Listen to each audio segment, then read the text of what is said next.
Hi guys, I am in Mrs. Minish's classroom. It's completely empty, but I needed to come get some things to make this video for you. So we are going to learn how to take real three-dimensional objects and draw them. So last week we did how to draw them with just following along with directions. Now you're going to get some visuals. So I have this box full of stuff. I also have my Diet Coke. As you all know, I love it. So let's get started. Cheers. So first I want to tell you about light source. So here is a three-dimensional object. It's a cube, okay? And we have the classroom lights on. And so there's lots of light sources. Every single light is a light source. I also have over here a little light. So I'm going to turn that light on and show you the shadows. But right now you can't see very many shadows. You can see some on the very left. Let me point them out to you. Right here you can see some shadows. So that must mean that there's lots of light coming from this direction, hitting this box, and then the box is blocking the light back here. I'm going to turn on a really strong light source. And now you can see the shadows are on the right side because they're coming from the left. I'm going to turn off the lights and you'll see it even more.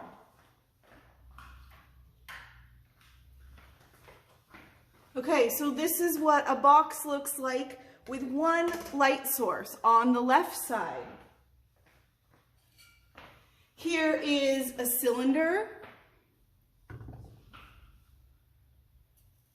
and a sphere.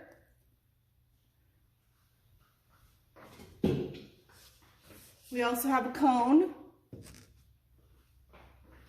So that can give you a little idea on what they all look like with one light source. And that is what's really important when you're drawing these. To make them look three-dimensional, you want one light source.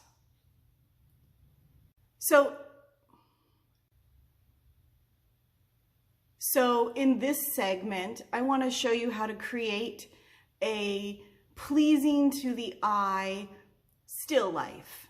We are going to start drawing still lifes. And it's really important that when you set it up, you don't just put items out like I just put these items out. You really want to be able to bring the eye of the viewer into the composition and keep it there, okay? So bringing the viewer's eye, and keeping it interesting. So if we just put three objects out like this, there's not much interest, okay? So we have to figure out a way to make it a little bit interesting. And one way to do that, to make it a dynamic composition, is to bring diagonals into play, okay? So what I'm going to do is I'm going to start moving some things around.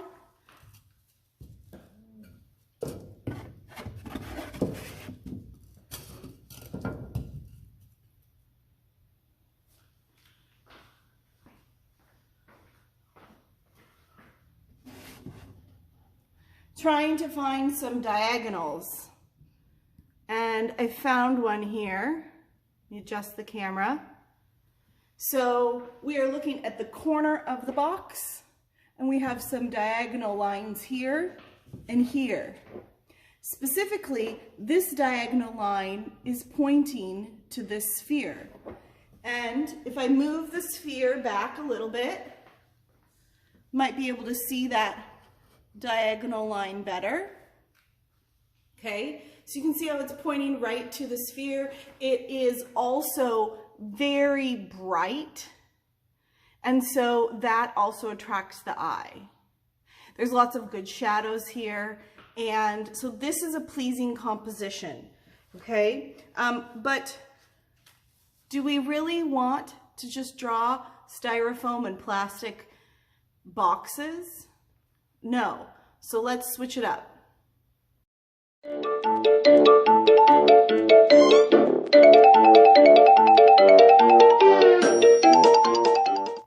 So now you can see that I switched up the objects with real objects. So instead of this white box, I've put this box in it, okay? It's a little bit different, but it's still kind of like you would draw it like a cube.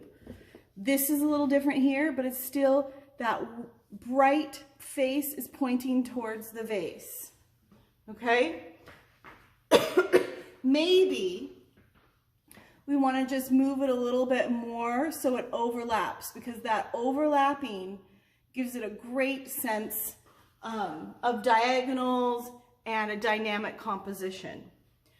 We also changed out the cylinder for this mug. And you can decide if you want the handle on one side, or maybe you want the handle on the other side. I think I'll use the handle here for right now. Okay? And then the flower is like a sphere. So we switched all of those out, and I can kind of play with the placement of the flower. Do I want to see kind of the back side or the front side? I kind of want to see a side. Okay? And now what you're seeing is real objects.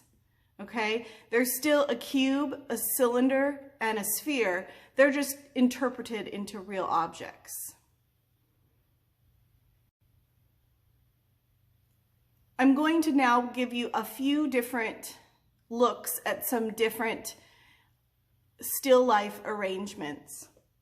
What still life means is that it's not moving, but oftentimes people get confused with the word life. Well, it can be something that represents life, like that fake flower, or dried seed pods, or pine cones, or dried flowers.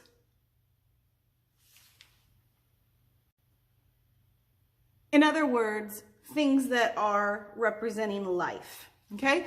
So I'm gonna switch these out with different objects just to kind of show you how I compose things, and I'll probably put this part on fast forward.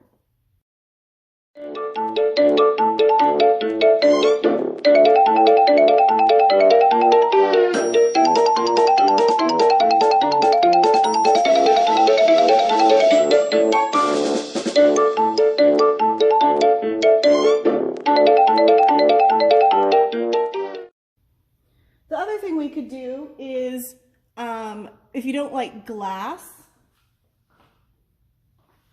pop cans are a great alternative, and that's actually why I brought my Diet Coke today, other than the fact that I love it. But we could switch this out. We could take this out.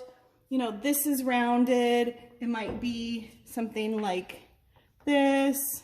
Again, kind of in front, create that depth and that overlap, and there you go. So for the next part of our weekly assignments, you are going to set up your own still life at home with 3 objects. And I want you to try to pick objects that are cylindrical, that also represent a cube, a cone, and which one am I forgetting? Cube, cone, cylinder, and sphere. Okay? So you're gonna find those items. Pop cans work great. Something natural or natural representative. If you have any fruit or vegetables in your home, those are excellent. So try to get something representing life and 3 objects, and work with diagonals and overlapping items. And you're gonna take a picture.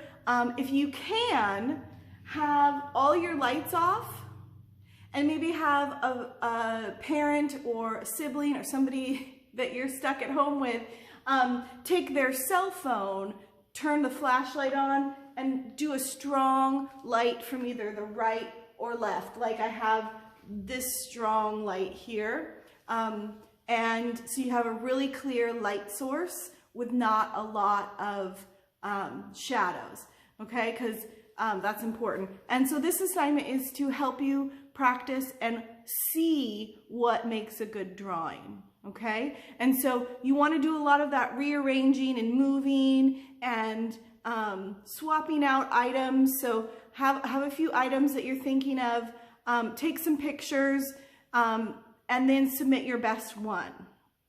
And what I'd like you to do when you submit it is I'd also like you to tell me which item each item represents. So for here, I have the pine cone, which represented my sphere. I had the pop can, which represented my cylinder. And I have this upside down basket box type thing that represented the cube. Okay? So ask us questions if you don't understand, but all three of your items, there should be 3 of them, and I want you to tell me which item represents which 3-dimensional form, okay? Thank you so much for watching. Please email us, message us on Canvas if you have any questions at all. We really want to help you, and that's it. Bye.